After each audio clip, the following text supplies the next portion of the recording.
Hello, I'm Dave Peach, and this is the Crawfordsville Peach Cast, sponsored by Tri-County Bank, your community bank since 1892. See them in person or at tricountybank.net. Tri-County Bank, member FDIC, and equal housing lender.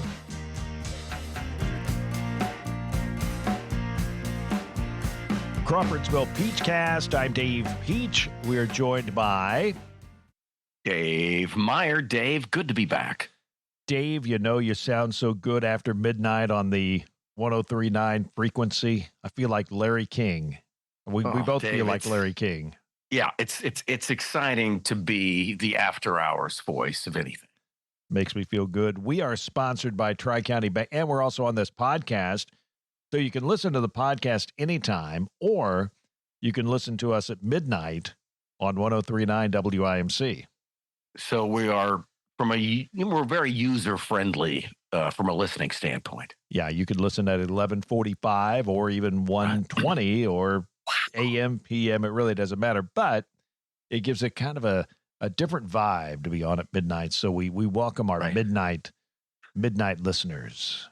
I like that. We are presented by Tri-County Bank. Oh, you were going to say hello to the listeners? I guess we could. We kind of did, but let's say hello to the person we always say hello to now, Dave. First, it's Tri-County Bank, your community bank since 1892. The person you're alluding to is Todd from Central Indiana Rubber. Power for you. 1, 2, 3. Hello. Hello. Todd. You know, I get a lot of material for this show from driving. Just being in the vehicle by yourself or with the family, or how does it go? Pretty much during the week when I'm driving. Okay. Yeah. I mean, my family too. Sometimes we have to talk about stuff when I'm with my family. Sure. But when you're on the commute to work and your brain is locking in, what's happening, Dave? Well, on the 92.1 frequency, they played Dan Hartman. I Can Dream About You, maybe? I can dream about you. And then I immediately thought of and I have coined this, I know it's not the most pleasant topic, the Dead Dans. Ooh, the Dead Dans. Okay, Dave, let's talk about those Dead Dans. Oh, and I one comes to mind for me. Yeah, and I'm sure we'll you can tell me if I've mentioned the Dead Dans. One a little bit of a maybe not as well known of a Dan as the other Dans. Dan Hamilton in Hamilton, Joe Frank and Reynolds. He died at 42. Wow. Okay, that's now he was in the name, so it's like he wasn't a minor character because he was a part of the firm kind of thing. He was Hamilton. But he was Hamilton. He was right out of the gate, Dave. But I still, obscure on the Dan, on the Dan fan, plateau. Then we've got the aforementioned. That means we mentioned him before. Sure. Dan Hartman. He died at 53. Wow. Okay. And Dan Hartman to me, kind of a one-hit wonder with that, or was there more? He might add a few more. A few more. Okay. So that's 2. Okay. Dan Peek of America fame, 60. Ooh. Gone at 60. Okay. Wow. He got a little further in and had a few more top 40 hits for sure. But still went with the Dan Dead curse thing. Dan Seals, England. Wow. Dan Seals, 61. Okay, so he eked out a little more, but okay. And England Dan and John Ford Coley. Go ahead. Yes, it was England Dan, but didn't Dan Seals have a cup of coffee in the country world after? Oh, I'd say he had some biscuits and gravy. I think he had some. I think he had some scrambled eggs. Oh, okay. Well, God love. Sorry to hear him go, but wow. Okay, still, Dave, I got to say, I didn't know we would go this deep and still not get to my Dan. You're probably thinking, here I am, the amazing Kreskin. You're thinking of Dan Fogelberg. You know it, Dave. The leader of my band, Dave. Oh, my. Yes. He was not just part of the plan. He was all of the plan, baby. Yes, and longer than I've been thinking about him. Dave, maybe we should go down easy on this topic. My, he's killing me. He's killing me, folks. I'm thinking Hard Hotels, and I can't come up with anything from Hard Hotels, Run for the Roses. I'm firing blanks here, and David is bullseye. Now, okay. So I thought of the dead Dans. Yes. But then there is a Dan that's alive. I'm alive. Good. I'm alive. So we need this, Dave. We need the alive Dan to bring this back around. Dan Hill. Dan Hill. Sometimes when we touch is the alive. Honesty, Dave. Yeah, the honesty. Well, it's too much. It is. Dave, I got to tell you, my recall on that is one of the most overplayed songs when it was overplayed. Yeah. Wow. Dan but Hill. He's still with us. Yeah, I believe so. At last check. Wow. So he's about 70. Dan Hill is about 70. Okay. Yeah, it makes sense. So now I'm thinking about the one alive Dan Hill. Okay. And I think, wow, he had that song, Sometimes When We Touch. And then I remember he had a duet with Vonda Shepard. Remember Vonda Shepard? From Ally McBeal fame. Yes. I believe I had that soundtrack. Some great covers, really good covers of like 60s kind of R&B Motown stuff. Yes. And her thing was she was kind of the house act at the restaurant bar that all the Ally McBeal people would go to. Is that correct? You know, Dave, I never watched Ally McBeal. Dave, I didn't mean to catch you right here in front of everybody, but I never watched it. I did know this fact, and Dave, I just knew her for her duet with Dan Hill. You knew it, yeah. Just for that, you didn't get any deeper. But I'm impressed that Dan Hill kind of got in on that. So now I am watching. I'm going to Vonda Shepard music. Okay, and then I realized that she was the singer of the Ally McBeal theme. Saving my soul, searching my soul. Good song, good poppy. Feels like it was right in the era, 90s, early 90s. Yeah, is that right? Ally McBeal, 97 to 102, or sorry, 97 to 02, 112 episodes. Yeah, 112 episodes. Yeah. Okay. So I'm looking at videos, and I realized that she did a duet. Vonda Shepard did a duet. This will take a while, folks. I hope you're not going anywhere. Everybody got coffee. Yeah. Okay. So I saw that she did a duet with Robert Downey Jr. I'm thinking, well, what the heck is this all about? Well, then Iron Man. Then I realized that Robert Downey Jr. dated Ally McBeal in the show. How has all this come back around? So then I'm watching videos of Robert Downey Jr. singing, and I go, and then they show this one, Every Breath You Take, Robert Downey Jr. I go, I'm watching this video, YouTube. Yeah. I'm watching this, baby. You can tell I got a lot of work done that day. So then I'm watching this video, and Robert Downey Jr., who everybody in the hallway around here says, yeah, he's a really good singer. I mean, who knew? I didn't know. I didn't know. It's not widely reported. So he's singing up there, Every Breath You Take. I'm going, he is a good singer. I mean, this is fantastic. And then he steps away from the mic. And then this is on the show. He's singing. Yeah. It's a video on the show. You'd probably know what happens. He steps away from the mic, and then this guy named Sting comes on and sings Every Breath You Take. He picks it up. And it shows Ally and all this stuff. And I'm thinking, man, why didn't I watch this show? Yeah. Like it was like in a ballroom kind of setting where it was pretty, like almost dreamy, but very cool. Yeah. They were almost ready to go before RDJ and Sting took the stage. They almost missed it. Yeah, Ally McBeal. It's a good good rewatch or check out for the first time. An ensemble, definitely an ensemble cast, and a lot of people that went on to do a lot of character actor work and a lot of stuff. Peter McNichol is good in it, is what I recall. Peter McNichol. I like that name. Yes.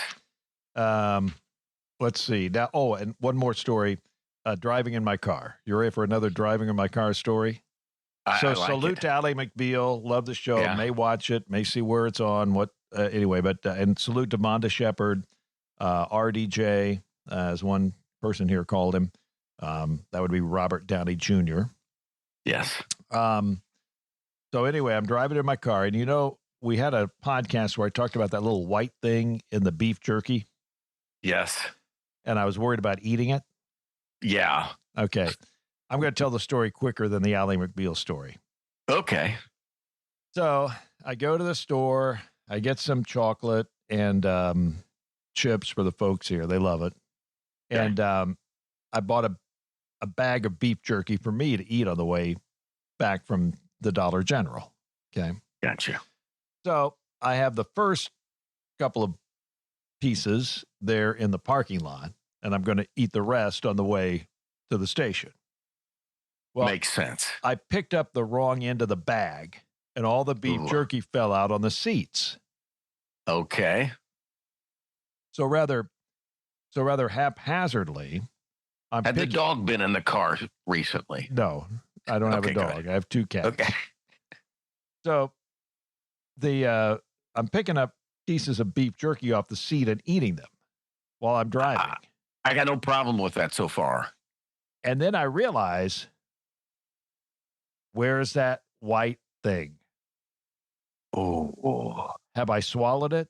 Because I haven't really paid attention to what I'm putting into my mouth. And beef jerky has such a texture that you might chomp into that white thing and just think it's, a little bit of gristle. I could swallow it. So I'm immediately thinking, do I need to go to the hospital? Has this happened?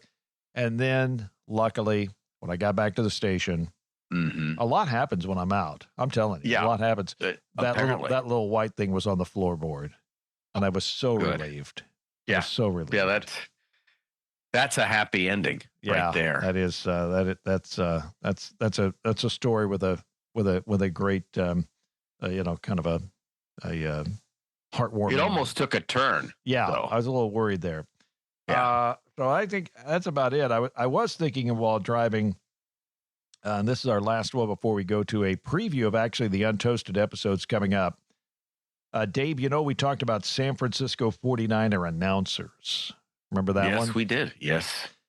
And we said that, with Joe Montana, Bill Walsh, George Seifert, and I think it's Brent Jones, that maybe they weren't that good as announcers. Well, yeah, yes. I was going to say, as I go through that list, personalities don't emerge, right? But then I got to thinking about the San Francisco 49er quarterback, John Brody. He was number 2 at NBC for a long time in the 70s and early 80s. And I also believe he had a career on the senior golf tour. You're right. I forgot about that. Yeah. So John Brody he was a Renaissance man there with. I didn't realize how cool his name was. John Brody. Yeah. John Brody. Yeah. John Brody. I wish my name was John Brody. I'd been quarterback of the 49ers with a name like that. It does sound like a scripted moniker. They probably it was probably the name that got him to that height. Right. Confidence. What's your name? John Brody. Everybody backed up, Dave. And we also forgot about Steve Young, who was on ESPN. Where do you land on Steve Young? Steve Young was amazing. Great career as a broadcaster. Never the number one guy, always kind of the solid, more studio analyst guy, but solid. Yeah. In that regard, he was better than Joe Montana. Yeah. I think Steve Young. So we got to kind of give a tip of the hat to the San Francisco 49er football announcers. And I feel better about myself after correcting that a little bit. So, David, It is. Yes. We have gone over now. You contributed to the list of the next 10 Toasty movies. Now we're calling this the second season of the second Toasties. Second season of the Toasties. We're back for more with the Toasties. That, and in segment 3, you want to listen because you never know what else will happen in segment 3. But we will go over my top 12 really schmaltzy, gushy, but not cringy duets.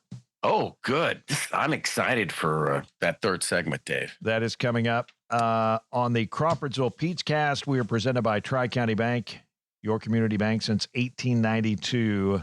We've got 10 movies we'll preview coming up next. Central Indiana Rubber Products provides the power for you. Central Indiana Rubber Products, or CIR, keeps farm equipment and local manufacturing processes running with gaskets, belts, seals, and O-rings, among a variety of other products and services. Employee-owned and always customer-focused. Central Indiana Rubber Products, 989 West, 83 North, Crawfordsville, and at indianarubber.com. Central Indiana Rubber Products, or CIR, power for you. Crawfordsville Peach Cast. I'm Dave Peach, and we are joined by Dave Meyer. We are getting set for Untoasted season number 2. Dave, any thoughts on season number 1, which actually was 33 movies long? Wow. This season will be 10 movies. Okay. Yeah. I feel like we're going from a broadcast schedule to more of a streaming schedule. Yeah. And of course we're everywhere you want to be, appointment wise or at night. You can find us. I'm excited. First of all, I thought last season was a lot of fun, right? I mean, we had a very diverse experience with the movies. We had some great movies. We had some bad movies. We had some interesting movies, and we had a lot of Jack Warden. I enjoyed the diversity of the lot. And we're going to revisit some of the people that were in some of the Untoasted movies. And one thing I will say, I gotta say that in the new season, I gotta. It's kind of a thing that I'm trying to do here. I'm going to say what I mean and not worry about offending anybody.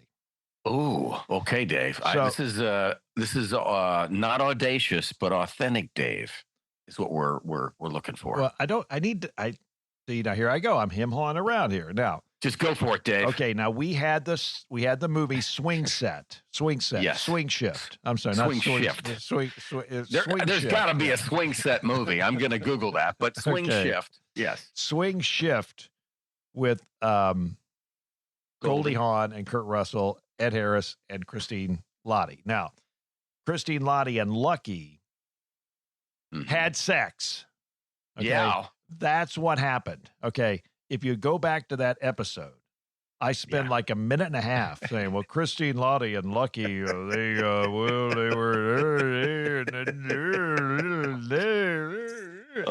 a minute and a half later, I go, I think we finally, people kind of figured out what happened. And I'm thinking, well, why didn't you just say I could have said had a relationship. I guess I could have said that. Yeah, got to know each other better. Definitely could have said it a little quicker. Yeah, I mean, possibly. Kind of labored over that. Kind of the fun, though, of listening is, okay, how many euphemisms can Dave pitch around here as far as for pitching woo or making whoopee? Yeah, and the movie was mediocre. Why I said the movie was kind of, I don't want to say it was. We were expecting more. Oh, my goodness. Come on. Yeah. Just say what you mean. Say it'll be okay. That is for sure, Dave. It will be okay. The people will survive. Just say it was mediocre. Yeah. Yeah. Say they had sex. I mean, they had sex in a mediocre movie. There's nothing. I mean, that's what happened. I'm a play-by-play announcer. Christine Lottie got nominated. From that thing. So this is the new Dave Peach. Okay. We're going to say what we mean and move on and just go ahead. So, Untoasted season 2, movie number 1, you picked it out. Remo Williams, the adventure begins. Fred Ward, who was in Swing Shift, Swing Set. He was Swing in Shift. he was in Swing Shift. Yes, he was. Fred Ward, and yeah, it's in some other familiar faces from the time. It's the Karate Kid meets Chuck Norris. Well, I mean, yeah, with some little sprinkles here and there. Like the music is Stripes.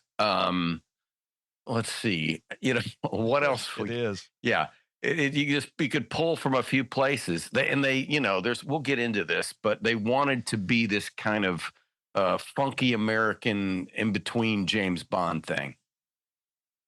Kind of like that theme reminiscent of the 18. Yeah, 18. Exactly. Dun, dun, dun, dun, dun, dun, dun, dun, dun. Yeah. Elmer Bernstein-esque. I kind of waited for Leslie Nielsen to peek his head out of the somewhere. somewhere. Yeah. Number 2 movie, The Terminal. Now, these are in the order that we're going to try to do them, and these are hopefully they'll still be available somewhere. Remo, we had to go way deep on Fandango to find it, but yes, The Terminal, Tom Hanks, romantic comedy, and based on a true story. And we go to 2004. Wow. Mm-hmm. Yeah. And the thing about this movie, we haven't said who directed it, right? Who directed it, Dave? Steven Spielberg. Oh, that's Dave. right. This is a Spielberg movie. So It was not done on a shoestring. If I'm correct, I believe that they built basically the equivalent of part of JFK Airport in a soundstage to recreate the entire place. So I'm excited about it. I love Tom Hanks. I think it's not a simple rom-com. It's also got an ensemble feel to it. So it's one of those movies, though. I don't think critically or box office, I'm not sure it was, it's not in the lexicon of the Spielberg Hanks collaborations. It's not, people don't say, oh, this is just a little bit better than, Private Ryan. But I'm looking forward, Dave, to The Terminal. Now we go to Gideon's Trumpet with Henry Fonda. He was in The Swarm and Meteor. This was a made-for-TV movie. A person in prison. See, here I go again. A convict. Oh, Dave. A convict. Okay. Fixes the legal system. Gideon's Trumpet. Yeah. I'm trying to remember when I first saw this movie, but its origin is it's a TV movie, right? MTV, made for TV. Made for TV, old school network featuring an old Hollywood veteran on his last kind of legs of performances, and it's a pretty good one. The next one, Shadow Rider. I'm not going to give the numbers there. Shadow Riders with Tom Selleck and Sam Elliott, and Catherine Ross from The Swarm is in this one. Yep. It's another made-for-TV movie, 1982. Yeah, no, kind of a cool. I forget how I came across it the first time, but Sam Elliott, Tom Selleck kind of look like they should have been in a movie together. So this is the one. Battle of the Mustaches. The Gumball Rally, a 1976 action movie with Michael Saracen, Gary Busey from Point Break, one of the Untoasted movies. I think all of these maybe have a connection, or most of them, but certainly the Gumball Rally. I don't remember ever seeing this 1976 movie, but every time I see two cars going 70 miles an hour, I say, what is this, a Gumball Rally? Well, it's one of those titles that, like, you almost like, did I see this? Because I'm pretty sure I saw Cannonball Run, and I know it wasn't that, but it's a great, the title itself is evocative, and you think, oh yeah, do I know about that? Next movie up, Semi-Top with Burt Reynolds, who was in Hooper, the lead in Hooper. Joe Clayburgh, who we have not done, 1977, right. And it's a movie about football. It's got Chris Christopherson and many more. Even Burt Convey's in this baby. Yeah, Burt Convey. I forgot that. He plays like kind of a guru guy who, that's a kind of a central part of the early part of the movie. That at the time when I first saw this, and I will say, Dave, really quickly, that this was the first R-rated movie I ever saw, period. I saw it in the theater. It was one of those times where I was with friends of my parents and they, I kind of got a pass. Like, like they didn't think about the fact that I was 12, I guess. And so I got to see an R-rated movie that really wasn't good and I didn't understand it all. I can't remember watching it. So again, I'm looking forward to catching it. It'll be fun. You go to a 1987, that magic year of 1987, Light of Day with Michael J. Fox, musical drama, they call it, Gina Rowlands and Joan Jett. Yeah, I remember there was hype around this coming out because Joan Jett was going to be acting. Michael J. Fox was kind of at the height of being cool, and we knew he could play guitar because of Back to the Future. And oh, by the way, the song Light of Day was written by Bruce Springsteen. So I was like, okay, this is a movie I want to see. Godzilla versus Megalon. I love the clean storylines of these movies. This is a Turner Classic movie feature, 1973. I love these. They make me think about Saturday afternoons watching our independent station, Channel 4, watching these movies, or maybe late night on Saturday. Yeah, these really just give me good feelings, and I really like the one that we did, Invasion of Astro Monster.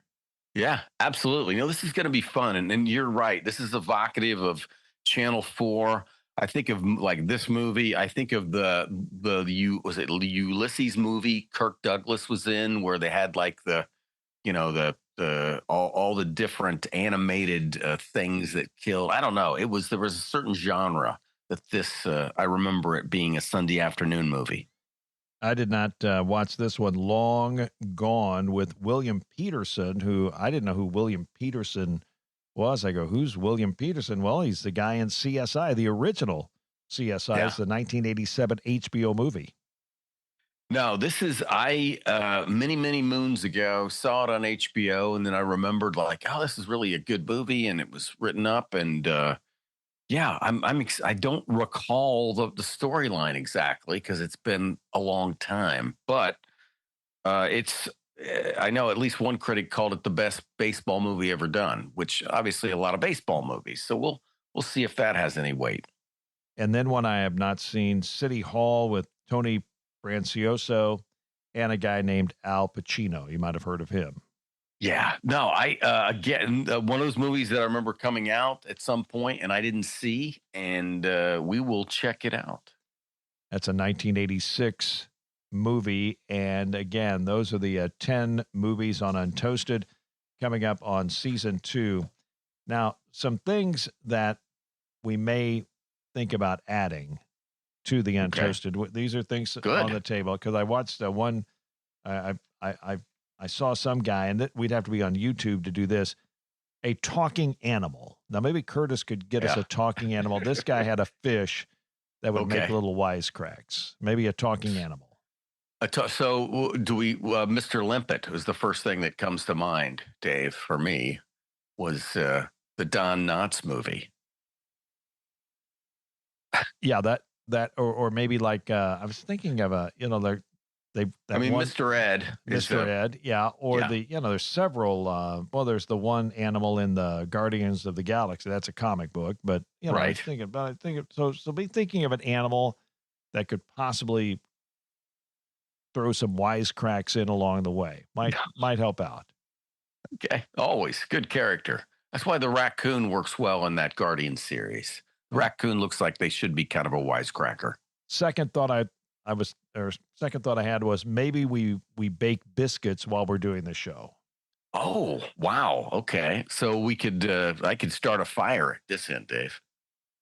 We could, say, that's all I'll leave it on the bit. I love the people that bake biscuits and, they got more money than what's the guy, owns the Mavericks, Mark Cuban. Yeah. Martin, does he bake biscuits? I don't think he does. Okay.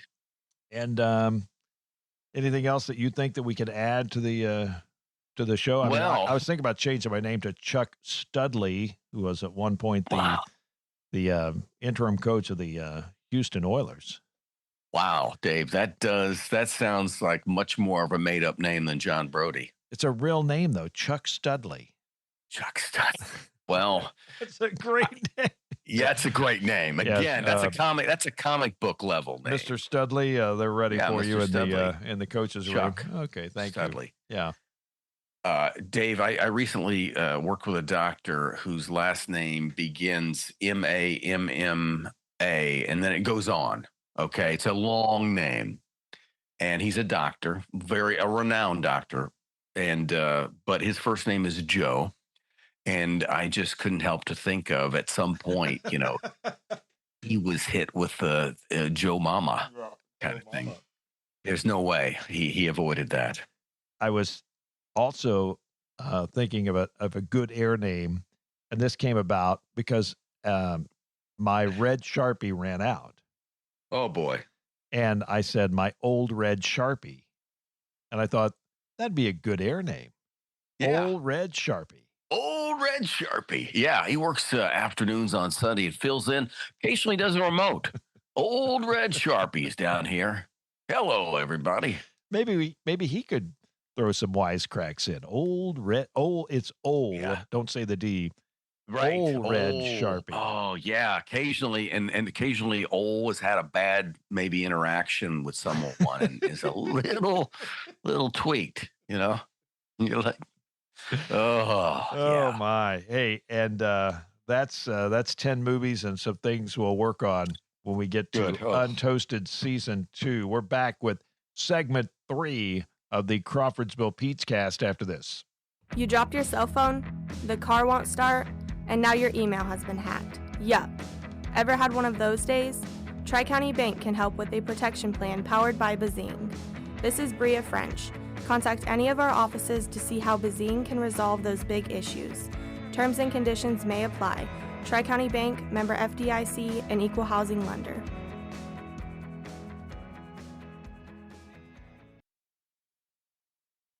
Crawfordsville Peach Cast. I'm Chuck Studley.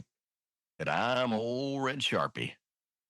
It was much better the first time. Maybe Curtis can roll that back and Okay. edit. We'll edit jump a on little it. bit. Wow. Okay. Hey, Dave, did you learn anything when you were out in Los Angeles, California? Well, I saw the Dodgers play. I went to Dodger Stadium. That was a thrill. First time. It's in a different part of Los Angeles. You kind of drive. It felt more like a college or like a big time high school event than going up to what was Dodger Stadium. And it's also, it was built in the late 50s, early 60s, opened in 62. And so it's in the modern day, lexicon of stadiums. It's old. And I was, it's also an expensive place to watch a ball game. I was with my daughter and friends, so I was buying seats. So we were in the outfield, Dave. But so you think, okay, bleachers. I mean, like hard black bleachers. And all I can say is if you have to go to Dodger Stadium, and this is, I think, true with most major league ballparks, but right field, you'll get cooked. You need 50 sunscreen. It's going to be on you for a long time. If you choose left side, much better choice. So no cup holders? No cup holders. None. I mean, we kind of expect cup holders. If not, even if you don't have something to put a cup, you're going to put something in the cup holder. No big truck out in the middle of center field. If somebody hits it, a person in section 109 wins the truck or something like that. Nothing like that. Did see Ohtani hit a home run, which is a big. He's a big deal. Like when he would come up, it was almost like the entire place would pause, and we were in a place where we were watching cameras, and the cameras, all of a sudden, 3 more guys showed up, and their lenses were on him. Let me ask you a question about Chavez Ravine and Dodger Stadium. Mm-hmm. I assume it does not have all the bells and whistles of like a Great American Ballpark where they got 8,000, or I should say, conservatively, let's say 10 bars and all sorts of things that you kind of play with outside the arena.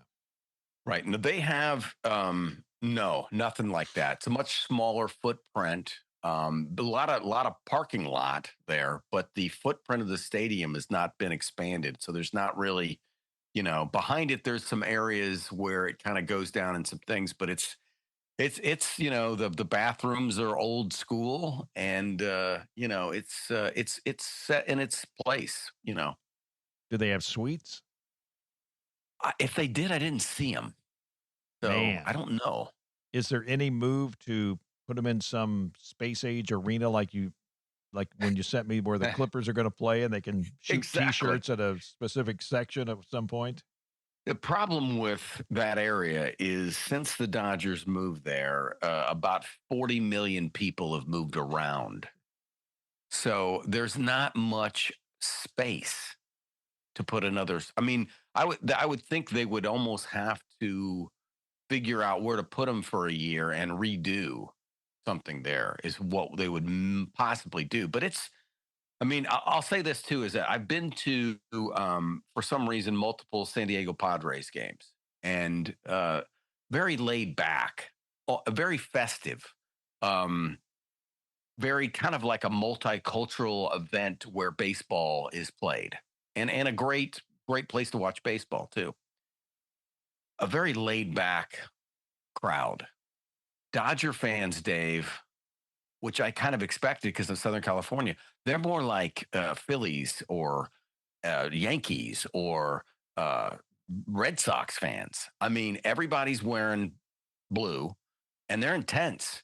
There were fisticuffs not far from us, and I don't know why. The Dodgers were killing the Angels the entire game. So people are intense. It was much more of an East Coast feel for the baseball fan. So they weren't laid back. No. They were the people that are Dodger fans are, and I wonder, it's again, if you look at the history, the Dodgers moved out there in '58, I believe. At the time, there was, so I think basically a fan base grew up with them that became, and then from there, other baseball sprouted out. Obviously, the Giants came with them as well, but it just seems like the fan base of the Dodgers are a generational kind of intensity. Well, they are looking for some postseason magic to match some of the regular season things that go well. I see. There I go. I can't think of. They do well in the regular season. They do horrible in the postseason. Okay, here we go. Getting back to kind of going back to that Dan Hartman thing that went to Dan Seals and Dan Hill and all that stuff. As we promoted the top 11 really schmaltzy. Is that a word? Schmaltzy? I think so. Yeah. Schmaltzy. Gushy, but not cringy duets. Now, people may argue with me on the cringy side, because cringy is kind of a thing that you kind of decide what cringy is for you, I think. But right, everybody's got although their own cringy. there are some cringy moments. Watching Caroline in the City, it's pretty much the whole thing is cringy, and I watch it, and my wife, when I turn it on, she goes, "I don't want to watch that." Why not? I mean, I want to watch it. I've got 23 episodes to polish off here. Come on, anyway. Come on, she didn't want to watch it. Okay, here we go. Top 10 really schmaltzy, gushy, but not cringy duets.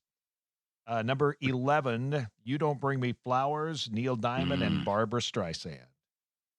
A classic, really. When you think, especially at that time, it was like a big deal that these two people are singing together. I think they actually went to the same high school in Brooklyn, but it was like a heavily arranged song, but it was a good song.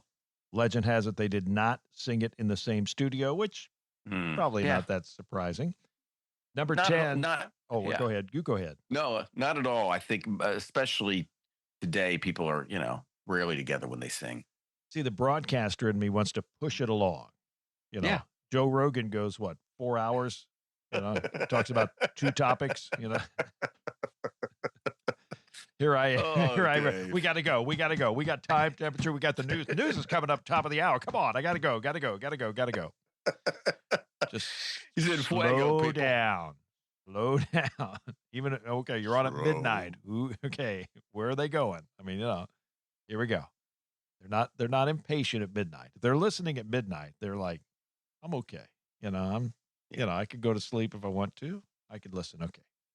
Anyway, number 11 was Neil Diamond and Barbra Streisand. Number 10, a little bit off the beaten path. Anne Murray and Dave Loggins, Nobody Loves Me Like You Do. Have you remember this one? Vaguely, yes, I do, but not in the same way. Anne Murray has a look that no singer. I don't know. It's almost like she can't believe she's singing, or how would you describe the Anne Murray look? It's like it's a piercing. There's like a constant surprise. It's a constant surprise, like, right? Anyway, I love Anne Murray. And number 9, Phil Collins and Marilyn Martin, not Marilyn Manson. That would have been a heck of a duet, right? Separate Lives. Yes, from the movie White Nights, Dave, is that correct? With Gregory Hines and Baryshnikov? Yes. Yeah, I for some reason saw that at the theater and remember that. Number 9, this guy is on it twice. Peebo Bryson and Roberta Flack. Tonight I Celebrate My Love. I celebrate my. That was on like soap operas, right? Yeah, and I played it on WCTW. It was part of our adult contemporary rotation. I remember. Number 7, perhaps our most unlikely pairing. Number 7 is our most unlikely pairing, folks. It's Peter Cetera and Cher, After All. I do recall. Yeah, it is a weird pairing, Dave. I feel like Cher wouldn't be in the same room with him. It worked out, though. I loved it. God love, yeah. Number 6, a rock duo that turned in a song. I'm telling you what, it wasn't almost. It was Paradise, Almost Paradise. Mike Reno and was it Nancy Wilson or Ann Wilson? See, I should have looked this up. I assume it was. I think it was Ann. Ann. I think Nancy was the guitar player and Ann is the singer. But Thank you. Could be. If we could have Curtis fact check us on that. Yeah, we're perfection is a fault. Is a right? fault. It's a fault. But I do. It's one of the Wilson. It's one of the Hart recall- sisters. Yeah. Okay, that was on a soundtrack. I'm gonna say Footloose. I don't know why. I think you're right because it was not on the other movie I was thinking about was Top Gun. It was not Top Gun. Right. No, but it was in my head. If I close my eyes and think about that song, I see the Footloose cover. So that's what I'm thinking that was. But that was a song that was played on the radio a lot. Number 5. Now I love this pairing. Mm-hmm. It's a newer song. It's Sheryl Crow and Sting. We talked about Sting earlier. Always on Your Side. What a hopeful, beautiful song. Yeah. Hopeful and beautiful. Okay, Dave is into this, I can tell. Number 4, Dan Hill, Vonda Shepard, Can't We Try? We talked about that. Yeah. Good pairing. Number 3, a Tim Rice lyric song, Whole New World, Peebo Bryson and Regina Bell. Okay, I am Disney's Aladdin.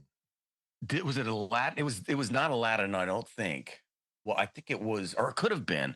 Okay, I'm thinking of, is there a version of this song that Linda Ronstadt did with Aaron Neville? Yeah, possibly. Or who I'm thinking of Osborne. Who did Yamo Be There, Dave? That was Michael McDonald and the other guy. And James Ingram. James Ingram. Okay, I think there's somehow I hear this song with also Linda Ronstadt and James Ingram. So that's something I'll have to look into. Let's see. Oh, number two. I mean, this is arguably the top one, but I gave it number 2. It's Diana Ross, Lionel Richie, Endless Love. Oh yeah. Yeah, that's still for a potentially, I forget the title exactly, schmaltzy song, Dave. That you hear it again and you go, oh, I had to make it number 2. It's not necessarily my favorite, but just because of its impact, because of the number of weeks it was number 1, because it's Lionel Richie and Diana Ross, made it number 2. Number 1 is a sentimental choice for me. okay. That's okay, Dave. I love these 2 singers, and I don't know, it just hit right. It was probably an era thing for me. It is Eddie Rabbitt, Crystal Gale, Just You and I. Oh, Dave, I remember this very specifically because at the time I was working on both the FM, which was the countryside, and the AM side. And Dave, that was a crossover hit, my friend. Oh, without question. Yeah. And it's my number 1 top 10 or top 11, really schmaltzy, gushy, but not cringy duets.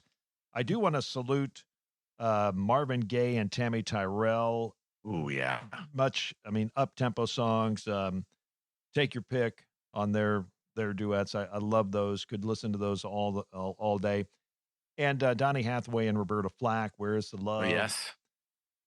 And you kind of mentioned there was some Linda Ronstadt, Aaron Neville songs. I mean, I left out, there's Celine Dion and who did she work? There's some good. I was thinking Beauty about and the Beast. A great. Who did she do Oh, Beauty yeah. and the Beast with? I can't remember. Yeah.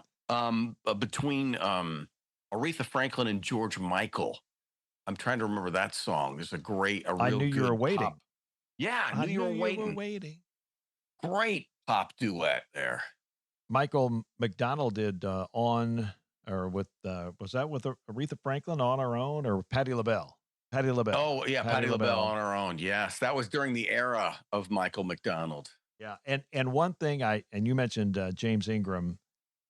Probably if I was going to do this list again, of course, Baby Come to Me with yeah. Who's the lady? I know it's James Ingram. Who is the lady? Not Patti LaBelle. I cannot believe I don't know. Patty Okay. Austin. Patty Austin. That's a good one. Very nice. Okay, Dave. I just in my head I thought of 2, and the linchpin is Jennifer Warnes. Okay, so the first one is Up Where We Belong, Joe Cocker. Do I have to write these down? No. We'll just and that's from Officer and a Gentleman, right? Yes. And then the other one with her is Bill Medley and Jennifer Warnes from Dirty Dancing. Dirty Dancing, exactly. Time of Our Life.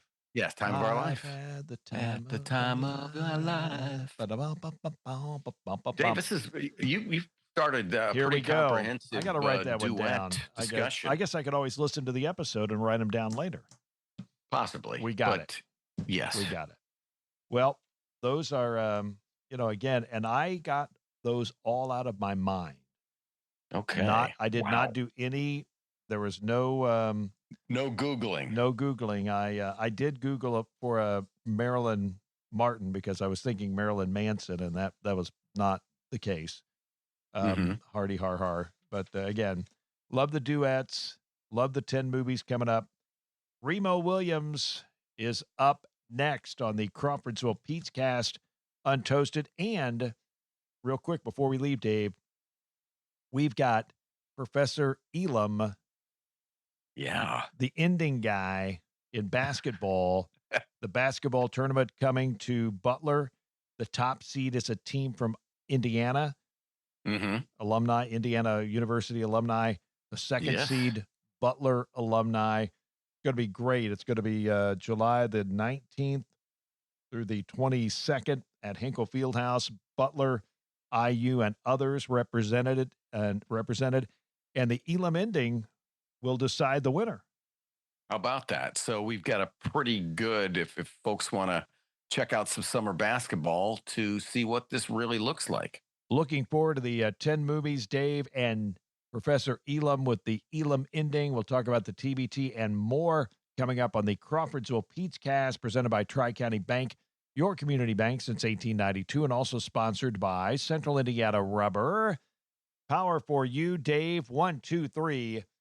Hello, Todd.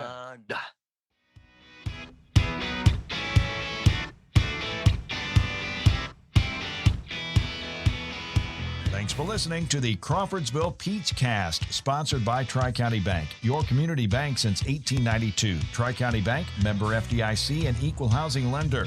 Tune in Thursday for a new episode on Apple or Spotify, and please like, subscribe, and download the Crawfordsville Peach Cast. This podcast was produced and edited by Up Their Media and is a presentation of Fork Broadcasting Digital. I'm Dave Peach, inviting you to join me next week.